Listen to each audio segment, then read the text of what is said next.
I think we knew he was a sweet person, but a bit troubled. He was still very much sort of part of the family. So there was always this sense of like wanting to look after him. So that was just the natural progression of it, I think. It's a dead center.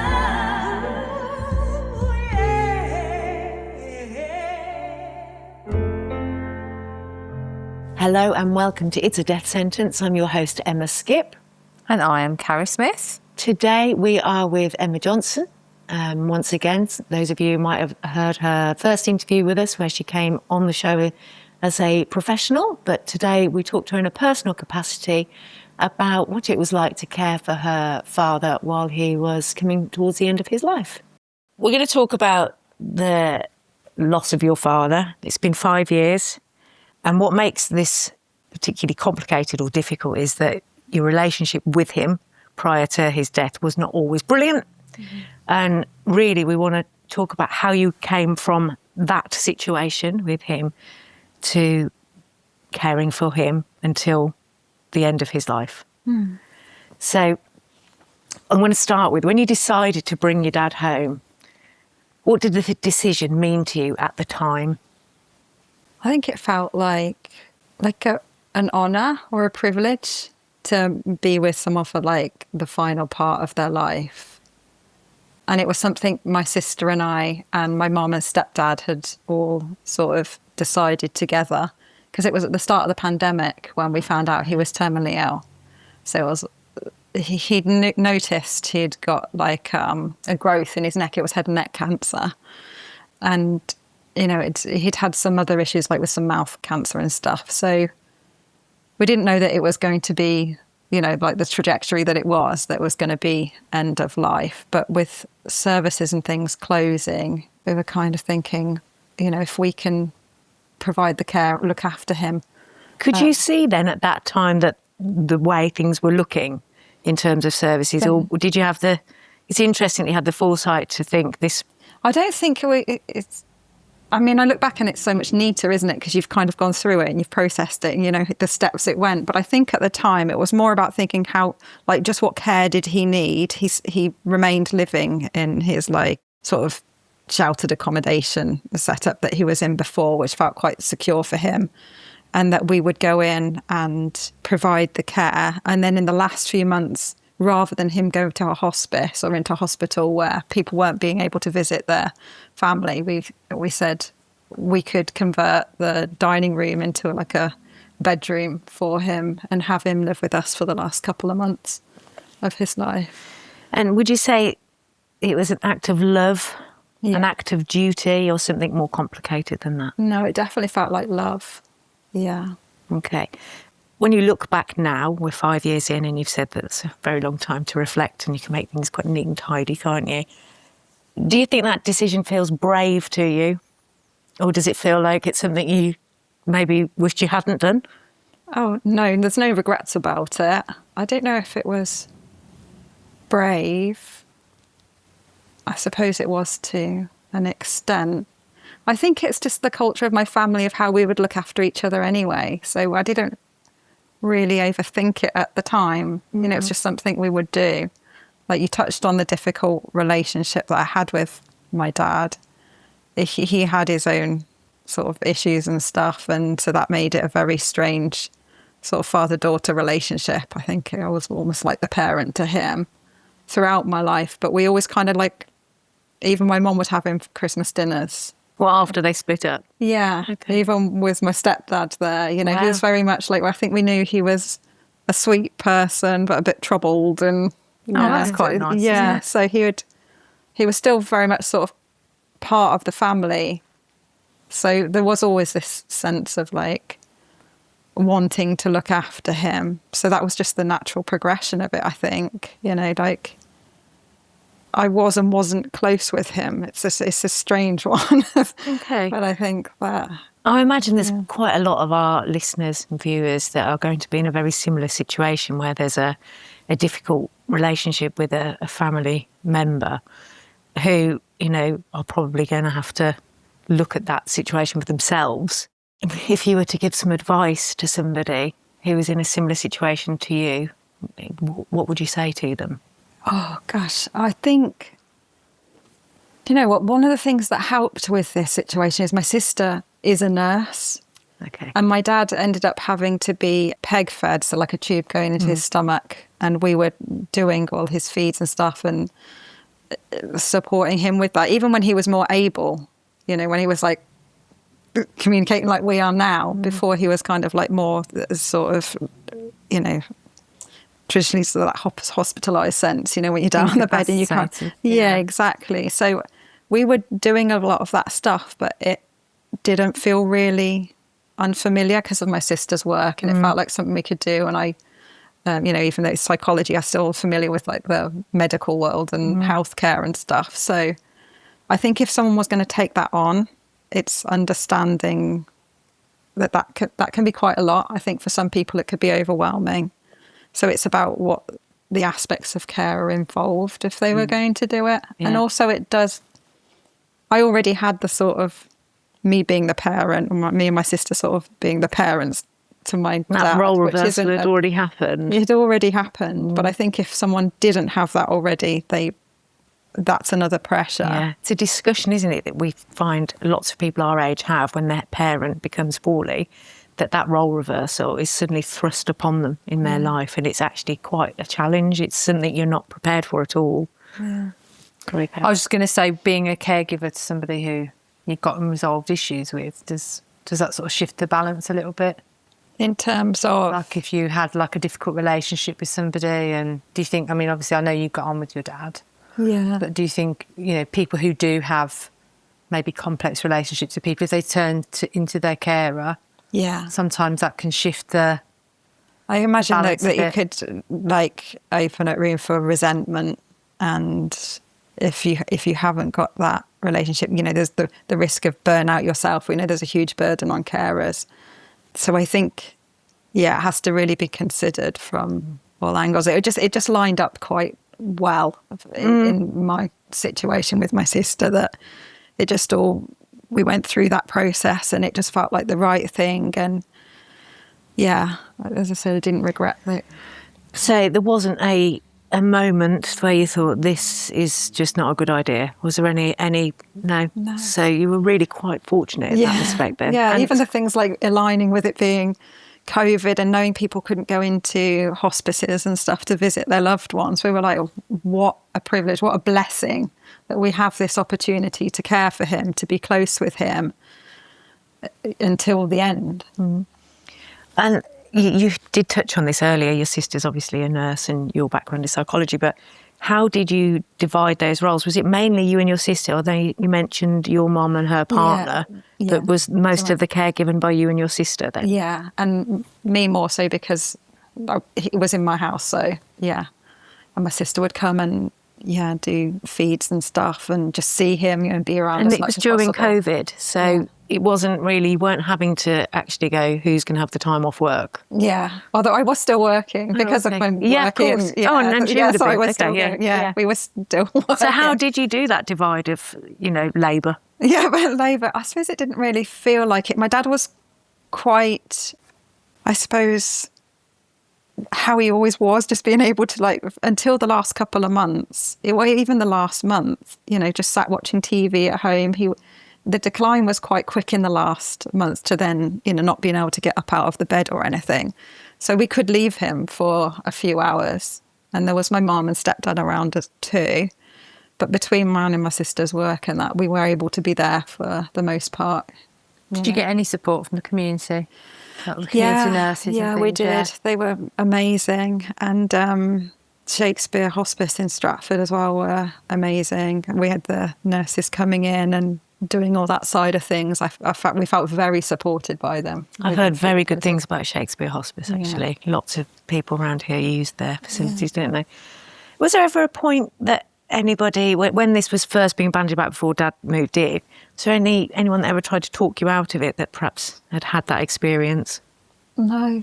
It all happened very quickly. Yeah. So, yeah. Were you ever aware of caring for both him and perhaps your younger self at the same time? Difficult question. Ooh. Yeah, I know. So if we reflect, I don't know all the story, but your childhood and it being difficult, or the relationship being difficult with your dad, was there a time while you were caring for him where you felt that you might have gone back into that role of child almost because you were spending more time with him? No, but I remember this. I don't know if this will upset me saying it, but I remember the one point hugging him. He's going to upset me. And saying I didn't want him to go. And I felt like a kid when I was saying it to him. And I just held him really tight. And I was like, I don't want you to go. And he's like, I don't want to go. No. Very difficult to make peace. We've discussed this before, Carrie and I, how we have this romanticised idea about what death might look like until you actually see it. You know, we watch films where people are, I'm ready now. Oh, that's good. Go then. And actually, it's not really like that in the real world a lot of the time, is it? It isn't. You don't want to go. He didn't want to go. But there also, I think because his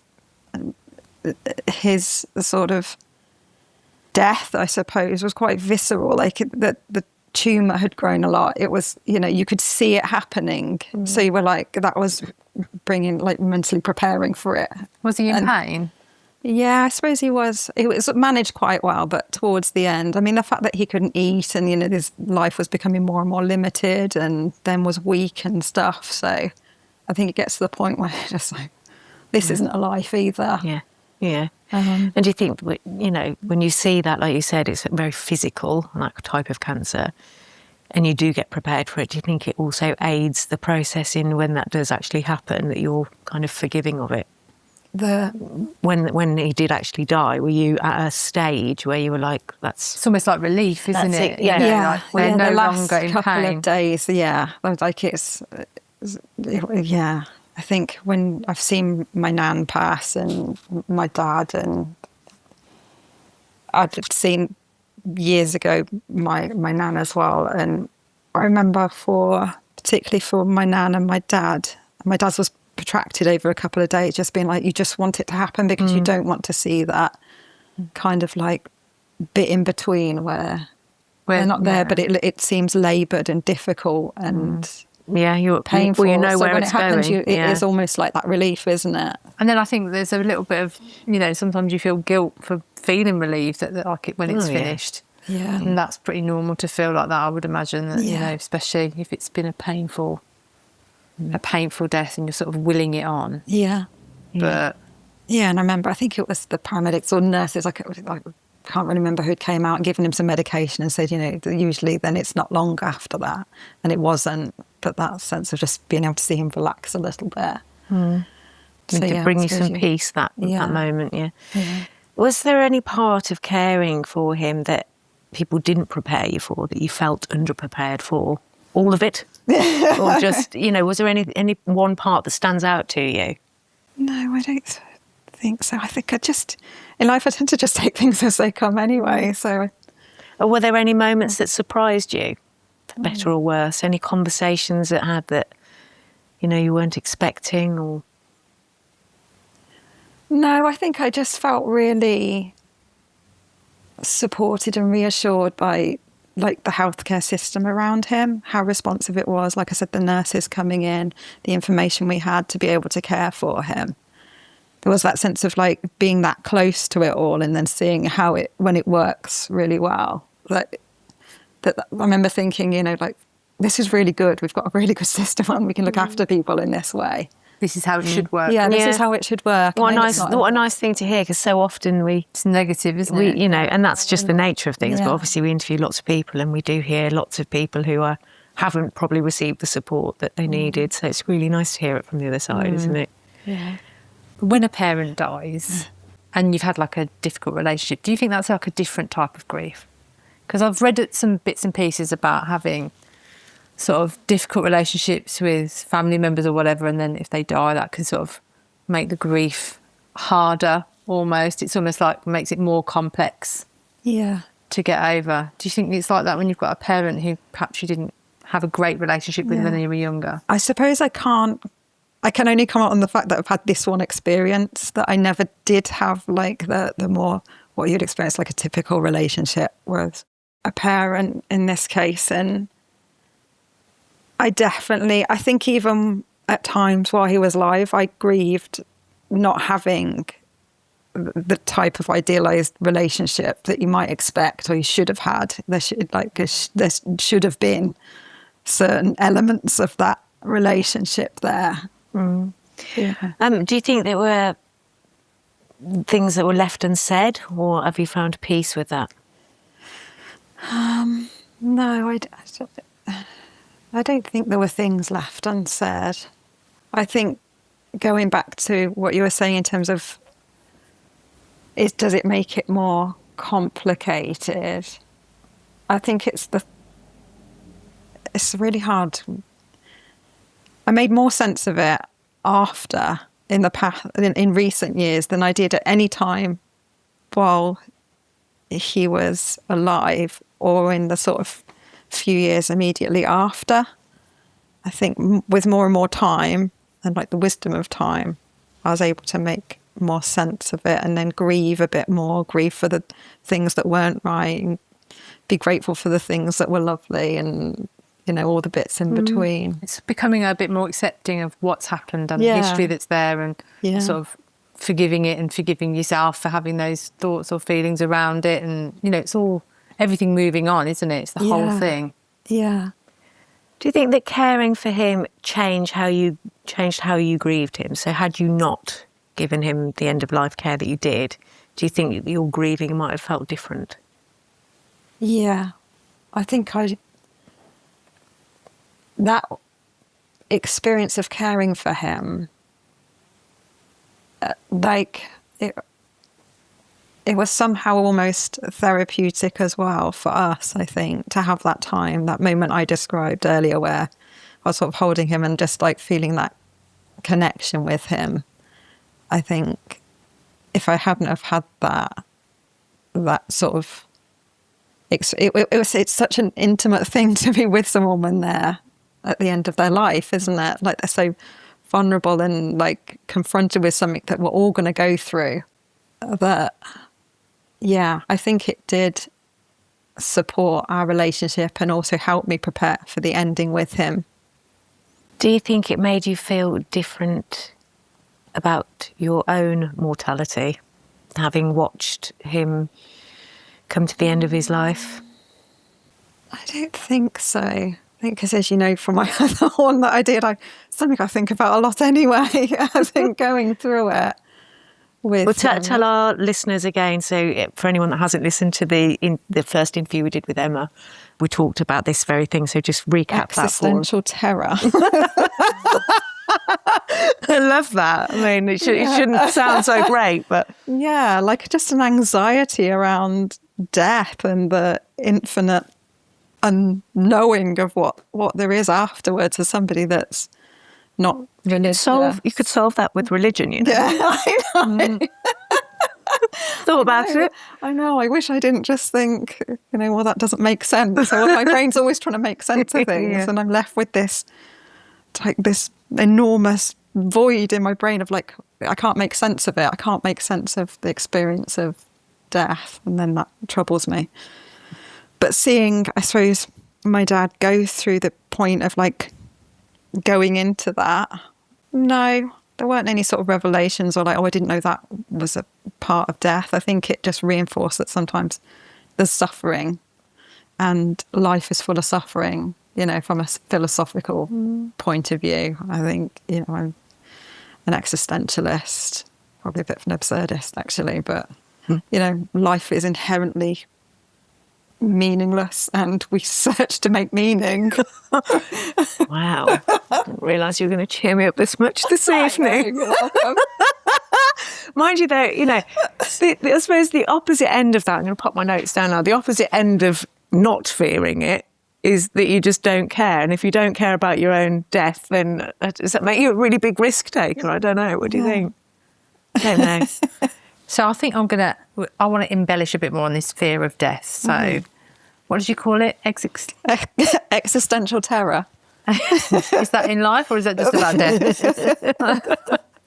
So what do people think they are afraid of when they say they're afraid of death? What is the actual fear? What do you think it is? Yeah, so it actually, because I researched this naturally, being like my little scientist practitioner self in psychology, I was like, I need to look into all the stuff about this because surely I'm not the only one thinking on a daily basis, like, what the hell? We're all going to die. Was it really affecting you daily? Do you think it's something that you were thinking about daily then? It fluctuates. So after Dad passed, yes, it was. It was coming up quite a bit. Yeah. And I knew it was becoming an issue because I was suddenly, I will come to your question, by the way, but just as like a bit of context for it. But, for example, I took my niece swimming and the clock on the wall where the time's just going round, all I was thinking about was like that. No, this one was like, but yeah, it was essentially that going round, but without the tick, it was just fluid. And I was like, that's how quickly life is going. It's just that motion, and it just created like this anxiety. So anyway, I did seek psychological therapy for it because I was waking up. Typically, when I feel the anxiety about it, it'll be when I'm in bed at night, and I'll almost like wake up an hour into sleep or something, and be like, like holy crap, when it's been bad. So I had some CBT for it, and actually, I think I did talk about this before, but if I haven't, it was linked with an experience I'd had as a child where I'd been on holiday with my mom and sister and a partner. We'd been in a car crash in Ibiza, and I'd been essentially left in a hospital room because my sister had this like really bad nosebleed and had to have like some minor surgery.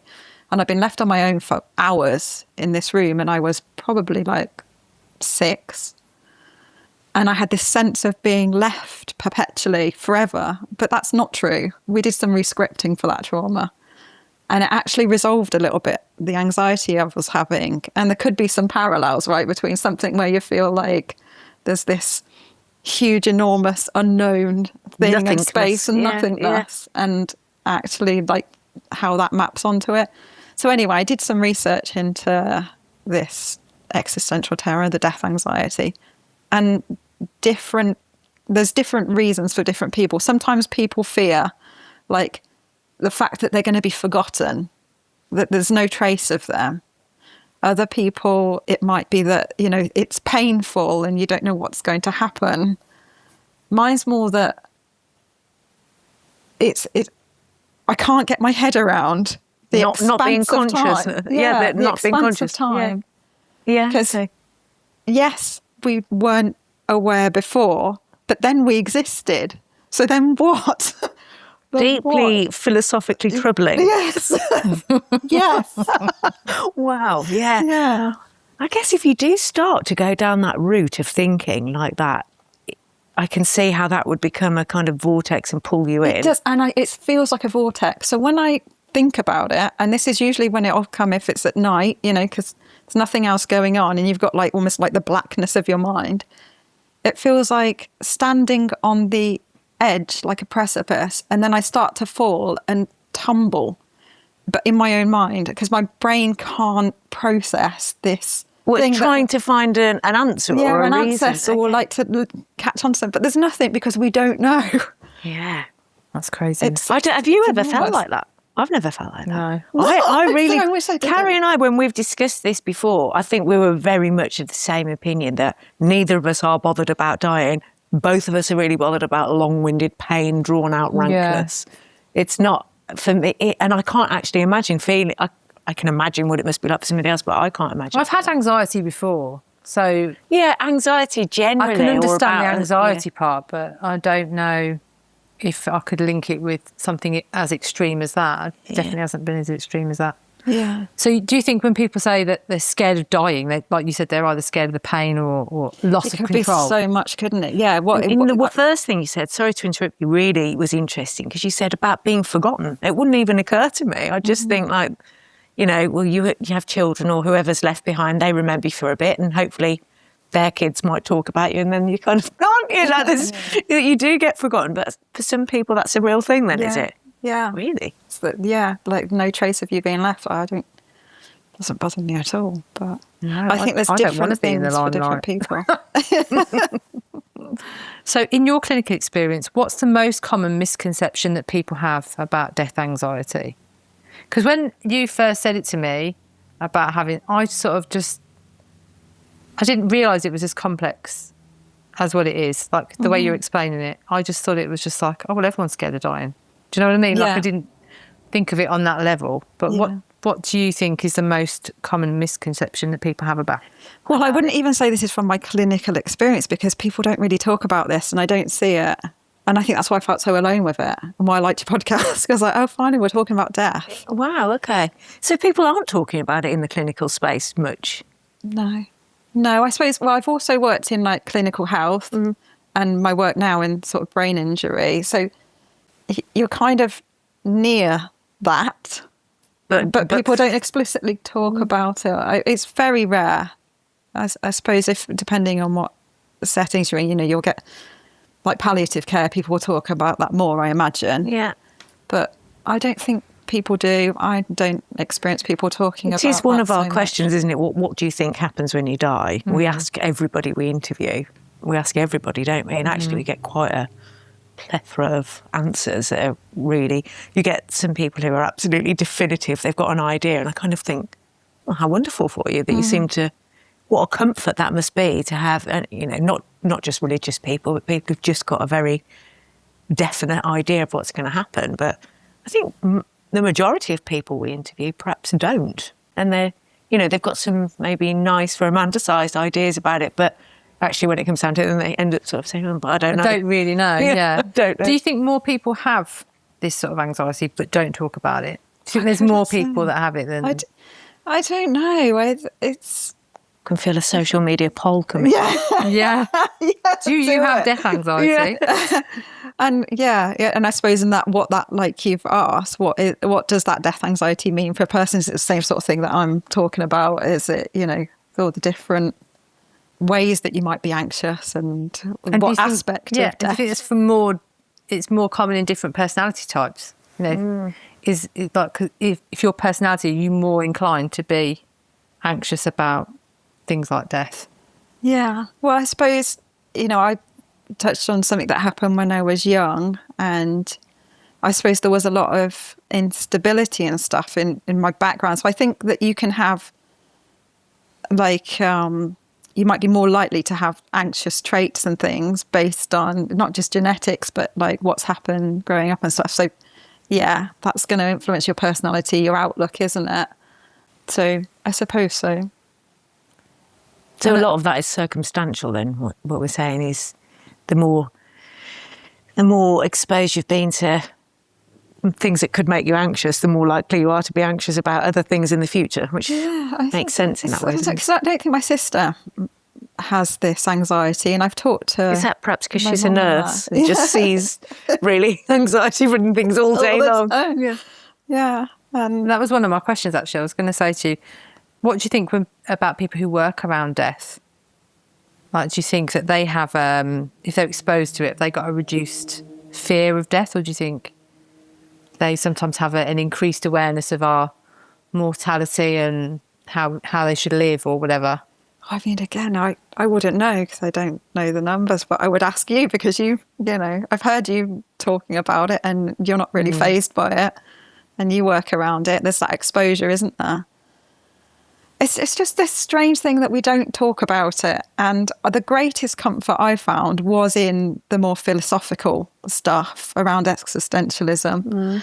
And I found some comfort from that is that, you know, there are areas in sort of places where people will have these sorts of conversations about what it is to live and also, you know, to find meaning in a world where it can be quite random and there's lots of pain and... You know, if you don't follow a religion and therefore don't, you know, think there'll be certain things when you die, then what? You know, I think that a lot of this existential crisis that we feel is because of the loss of things like religion. So the Enlightenment had a lot to answer for. Yes. Yeah, should have just kept everyone believing in religion forevermore, and therefore we'd never be fearful. Yeah. Just live a good life and you'll go to heaven. you're not sure, you could bounce around in purgatory, and you're a shitbag, you're going down. 100%. Yeah. Okay, It's like we interesting. need meaning. We like that it's the human brain, it's developed and developed, but where we actually developed from was these like little communities or tribes where we had structure and order, and it helped you feel safe and contained in a world that inherently doesn't have structure and order, and it is quite chaotic. So I think when that's gone, I have a mind as like busy as mine does, it can be quite distressing when you think, well, what does that mean and what's going to happen? And, there's no security because nothing anyone ever says gives me peace, because I either think, well, I don't believe in that, or that doesn't make sense with how I think, or there's nothing, and that's also terrifying. And you can't get to grips with it. We all know that somewhere along the line of being conceived up until being born, somewhere consciousness enters this little tiny entity, and here we are in the world. Yeah. And no one really knows what moment that happens. But before that, we don't remember anything, right? We've got no idea. Yeah. But for you can't get on board with that concept being at the other end. Yeah, I suppose it's because if we think of that, every bit of fibre in our body does come from energy and matter elsewhere, and then it's currently in this form experiencing this, and then you die, and then you're in other forms. Like, I can get my head around that. There was nothing and there will be nothing. But now that I've had this experience of consciousness of something, yeah. I can't get my head around the fact that there won't be another. Like, I'm not going to manifest as this person again. And I don't know if I believe, like, then this sense would be conscious in another. In terms of reincarnation. Yeah, Okay, yeah. yeah. Not that then I might be a frog and I might be Very specific. Yeah. I wonder. Yeah, it's a really, really big concept, actually, when you start to look at it like that, isn't it? And so some of the existential stuff, and Albert Camus, I think he's more absurdist than existentialist, but French philosopher, wrote a book. It's called The Plague. Have you heard of it? Because I know you've done some philosophy. And I love this. This was like pre-COVID, you can imagine, but it actually maps onto this, what we've experienced with COVID. And it gets to the point in the book of like, when people are confronted with something like the plague or COVID, it like makes us aware of our own mortality, and people start acting sometimes in accordance with their values or whatever. They feel more motivated. They become a lot more creative. Yeah, more creative, and we're like almost like shocked alive by something. It's the same when someone dies. Yeah. Yes. All of a sudden you all get back in touch with you. Oh, we have to meet up more often. Yeah. We're going to stay in touch. All the inclination is there. Yeah, everybody has that moment of like, oh my God, it could all be over tomorrow. Yeah, and thank goodness, then a week later, they've I've got my forgotten. health, so I've got my life, and then these things subside, and people just kind of go back to sleepwalking through their life again, and don't really. Do you not talk think that's about- because, like, and I don't know the answer to this, but from a psychological point of view, we're in the same way we're not made to experience consistent joy. Yeah. We also couldn't live in that state of being, well, like, I've got this one life and I'm utterly blessed, and therefore I must just go off and conquer everything I have ever wanted to do and be brilliant every single day and live in gratitude forevermore. Amen. I don't think that we're built as humans to do that. No. So, No, and I don't think it's more like, for me, about living in that kind of like, right, I must seize the day, but so much as the fact that we seem to not acknowledge that we're going to die, only at those moments. It's the fact like people kind of go back to this sense of, we don't talk about it. It doesn't worry most people until it's like you're right up against it again, or something's happening around you. And then people are like, oh my gosh, this is quite scary. but that goes back to what you said earlier, because we don't have a framework. So if you are agnostic or atheist, the framework isn't there for you to go, well, this is this part of my life and this is this part of my life, and then I'll move on to that. So then you're back at square one, aren't you? You're back to that same way of thinking. Yeah. Yeah. Do you think there's a difference between like some healthy death awareness than obviously the the type that becomes an issue that's waking you up in the middle of the night. Yeah. I think there's a big difference there, isn't there? Absolutely, yeah. And as I say, mine sort of like fluctuates. I'll have moments or like perhaps some days or weeks where it's just like more at the forefront, and then settles back down. And there's things that I know that absolutely soothe it. And they're things like connecting with nature, like regularly just doing things that make me feel at peace with life no matter what. Do you know what the triggers are? If you know what sort of soothes it, do you know what? Well, the one I say was when my dad had passed. Yeah. And I did have a little flare recently, but my auntie had just passed away. So I think it's, when it comes up. That makes sense when it becomes real. When it becomes very real and close again. And I think perhaps when I've just felt a little bit more out of control of my life, whereas things, feel quite... You said earlier how, you don't feel people are talking about this kind of thing. We don't think people are talking about death, dying in general as much as we could do. From both a personal and a professional point of view, what would make, a movement to get people talking more, other than our incredible podcast? Yeah, well, I mean, you are doing the great work here with it. So we know, for example, death education is coming into the current UK curriculum, which we're really excited about. We're going to do some pilots in schools and things. But, do we think that in order to change the narrative of how we generally talk to each other about death, it's got to start in childhood? Or do you think we can start to have these conversations with more and more people, including you, putting your hands up to the fact that, I do have an existential terror of death, or however it is. Do you just think to make a movement, to make significant change, everybody's just got to be willing to be a bit more honest? Yeah. I think that because it is such an enormous weight to bear, most people, not even on a conscious level, don't think about it. I think it's like a self-protection because it's huge when you think about the fact that you are finite, that you only have so much time, and all these things, there's some really terrible ways to die as well. I think that there's this sort of dissonance between living and then the fact that you are a mortal being and you will die. So we kind of go into this, like almost not having to think about it. And I think awareness, like you've said in the schools, that's amazing. And the stuff that you're doing just helps us to start thinking about, how do I feel about that?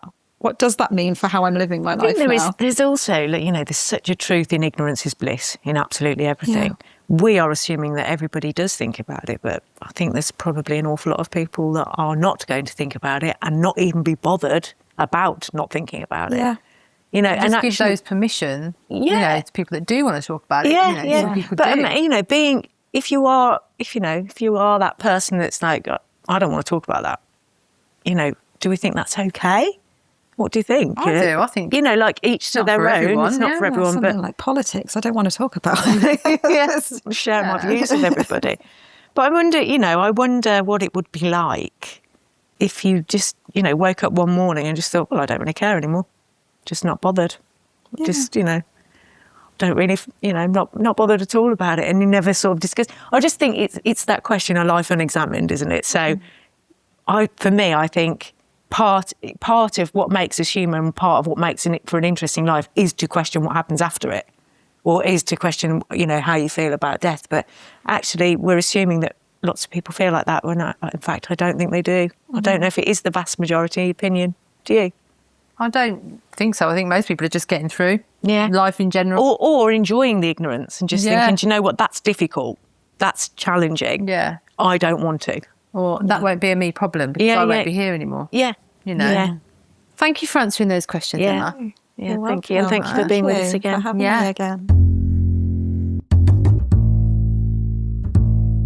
Thank you, dear listeners, for tuning in to It's a Death Sentence.